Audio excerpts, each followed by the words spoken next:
Bienvenidos al curso de Lógica Básica de una historia pequeña de la filosofía. Con este vídeo comenzamos un curso básico de lógica.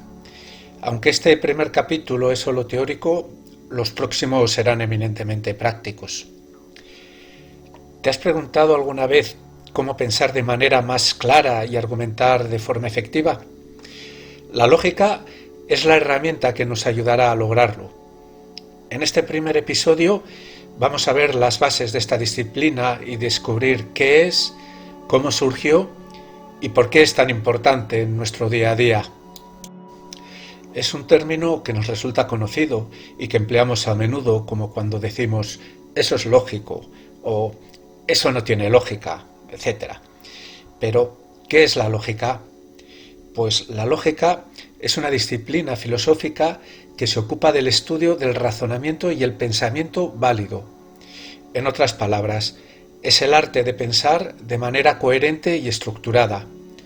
La lógica nos ayuda a distinguir entre argumentos válidos y falacias y nos permite construir argumentos más sólidos y persuasivos.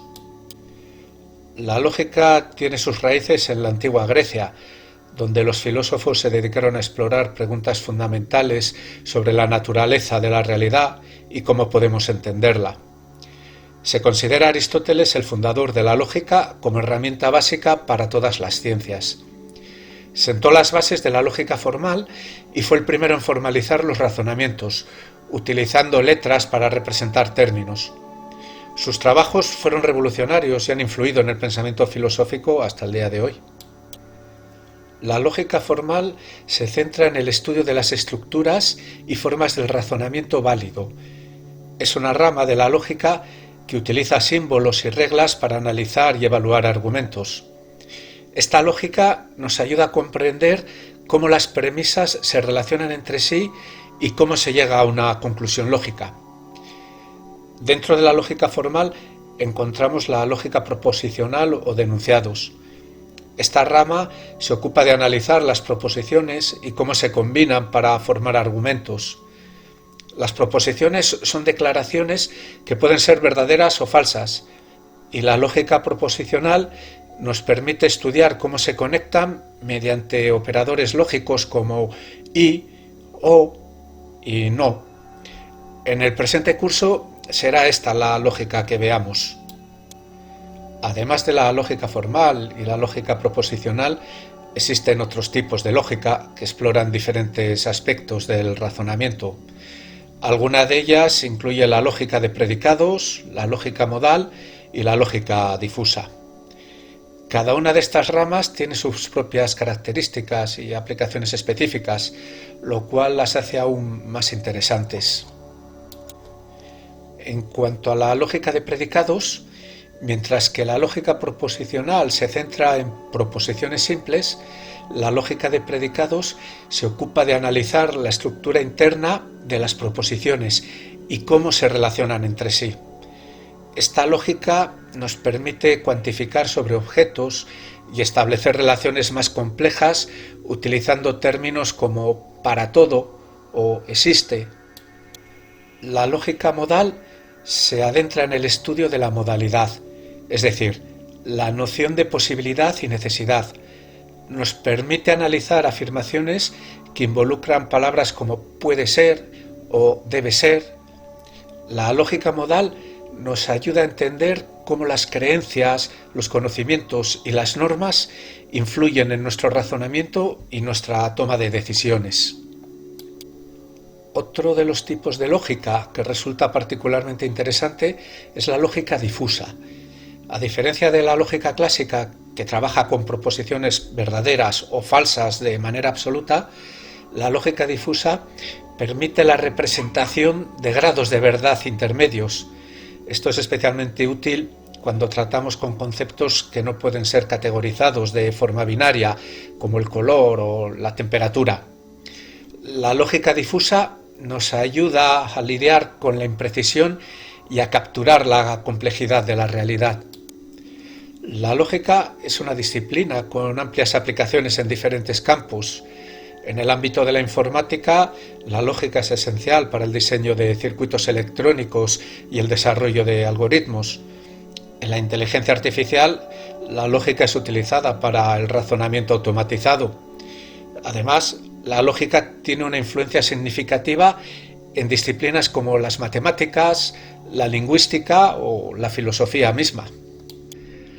Aprender lógica no solo nos proporciona herramientas para pensar críticamente y argumentar de manera más efectiva, sino que también nos invita a ejercitar nuestra mente y a disfrutar de los desafíos intelectuales. Resolver problemas lógicos y sudokus puede ser una actividad estimulante y entretenida que nos permite desarrollar habilidades de razonamiento abstracto y creativo. La lógica es una herramienta poderosa que nos ayuda a pensar con claridad y argumentar de manera sólida. Ya has dado los primeros pasos en el mundo de la lógica. Hasta ahora hemos revisado qué es la lógica, cuál es su origen, exploramos la lógica formal y la lógica proposicional y descubrimos que existen otros tipos de lógicas. A continuación veremos cómo formalizar los enunciados y cómo construir las tablas de verdad. Vamos ya a ver las nociones básicas de la lógica, las cuales nos ayudarán a comprender cómo funcionan los enunciados y cómo se combinan para formar argumentos. Vamos a comenzar por los fundamentos, los enunciados. Un enunciado, digamos una frase, es una afirmación que puede ser verdadera o falsa. Por ejemplo, hoy es martes o ahora está lloviendo. Es importante destacar que los enunciados tienen un valor de verdad definido, pero no hay que dar por supuesto que la afirmación que se hace sea cierta, porque puede serlo o no. Para combinar varios enunciados utilizamos las conectivas lógicas, que son palabras o símbolos que nos permiten construir argumentos más complejos. La negación es una de las conectivas más básicas. Está representada por la palabra no o por el símbolo de negación. Esta nos permite negar un enunciado, es decir, afirmar lo contrario. Por ejemplo, si decimos está lloviendo, al negarlo obtenemos no está lloviendo. La negación nos permite cambiar el valor de verdad de un enunciado. La conjunción es otra conectiva importante. Está representada por la palabra y o por el símbolo de la conjunción. Nos permite combinar dos enunciados en uno solo, afirmando que ambos enunciados son verdaderos. Por ejemplo, si decimos está lloviendo y hace frío, podemos combinarlos usando la conjunción y obtener está lloviendo y hace frío. No siempre es con la conjunción y. A veces no hay nada, otras veces puede ser con pero u otras. Así, por ejemplo, era domingo cuando empezó el verano o era de noche pero llovía. La disyunción es otra conectiva esencial representada por el término o por el símbolo como una V. La disyunción nos permite afirmar que al menos uno de los dos enunciados es verdadero. Por ejemplo, si tenemos dos enunciados distintos, estudiaré y trabajaré, podemos usar la disyunción y obtener estudiaré o trabajaré como un enunciado conjunto, aunque nada impide que sean verdaderas las dos afirmaciones. Por ejemplo, si en un restaurante ofrecen sal o pimienta, puede ser una o pueden ser las dos. Además de la disyunción que hemos mencionado, existe otro tipo llamada disyunción excluyente. Está representada por la expresión o bien esto o bien aquello, o por el símbolo de la disyunción o una V subrayada. Afirma que solo uno de los enunciados puede ser verdadero, pero no ambos a la vez. Utilizando la disyunción excluyente, podemos construir la siguiente combinación. Es de día o bien es de noche. donde no pueden darse los dos casos a la vez. Es importante tener en cuenta que la disyunción excluyente difiere de la disyunción regular, ya que en la regular ambos enunciados pueden ser verdaderos al mismo tiempo, mientras que en la excluyente solo uno de los enunciados puede ser cierto, no siéndolo el otro.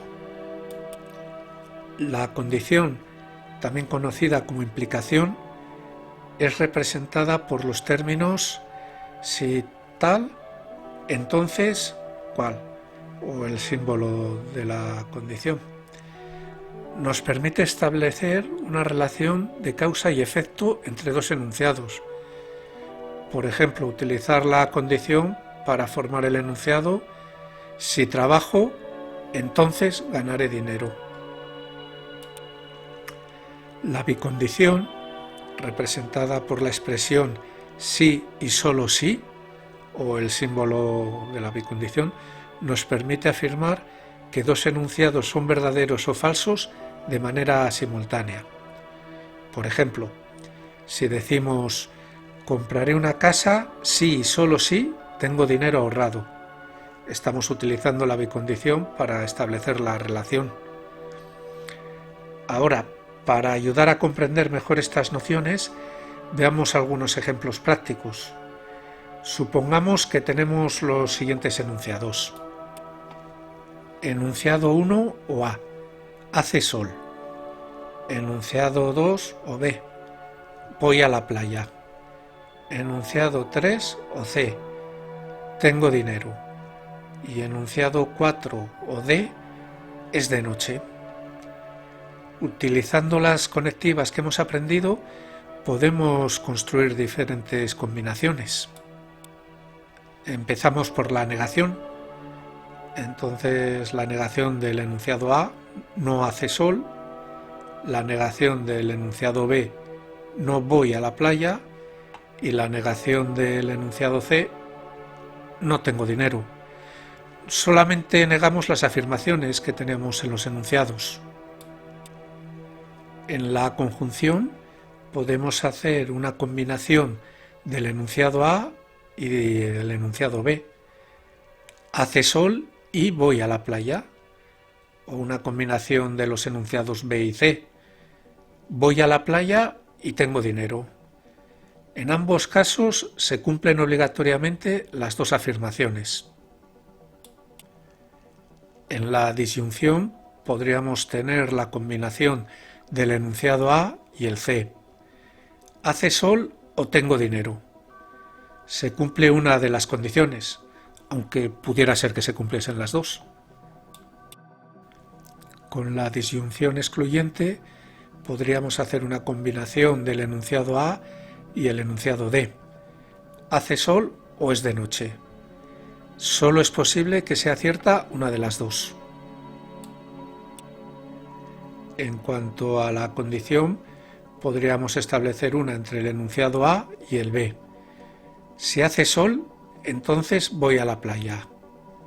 O entre los enunciados C y B. Si tengo dinero, entonces voy a la playa. Si se da la primera, se tiene que cumplir obligatoriamente la segunda. Por último, en la bicondición, si tomamos los enunciados A y B, diríamos: voy a la playa si y solo si hace sol. Además de que si se cumple la primera, entonces se cumple obligatoriamente la segunda, también tenemos que si se cumple la segunda, entonces se ha de dar la primera. Es importante recordar que estas combinaciones pueden variar dependiendo del contexto y las relaciones entre los enunciados. La lógica nos permite analizar estas combinaciones y determinar su validez. También podemos añadir unas con otras. Una condición puede ser un enunciado negativo, o una conjunción, o una disyunción. Por ejemplo, con los enunciados A y B como conjunción, podemos establecer una condición en la que el enunciado C es el consecuente. Sería: si hace sol o tengo dinero, entonces voy a la playa. En este capítulo hemos explorado las nociones básicas de la lógica, incluyendo los enunciados y las conectivas. Hemos aprendido a utilizar la negación, la conjunción, las disyunciones, la condición y la bicondición para construir enunciados más complejos. A través de ejemplos prácticos hemos podido ver cómo funcionan estas combinaciones y cómo afectan al valor de verdad de los enunciados. En el próximo episodio nos adentraremos en la construcción de tablas de verdad y aprenderemos a evaluar la validez de los argumentos lógicos. Suscríbete al canal para no perdértelo. Hasta la próxima.